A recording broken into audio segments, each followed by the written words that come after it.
اللهم ارحم موتانا وموتى المسلمين.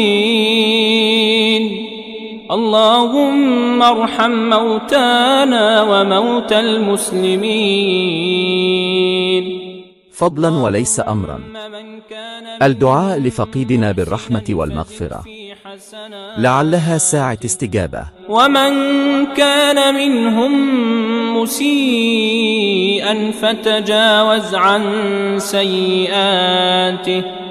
اللهم يمن كتابه ويسر حسابه وثقل بالحسنات ميزانه وثبت على الصراط أقدامه وأسكنه في أعلى الجنات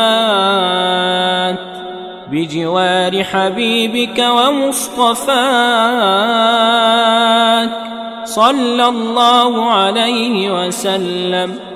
اللهم أمنه من فزع يوم القيامة ومن هول يوم القيامة، واجعل نفسه آمنة مطمئنة. اللهم اجعله في بطن القبر مطمئنا وعند قيام الأشهاد آمنا، وبجود رضوانك واثقا، وإلى أعلى درجاتك سابقا. اللهم اجعل عن يمينه نورا حتى تبعثه آمنا مطمئنا في نور من نور.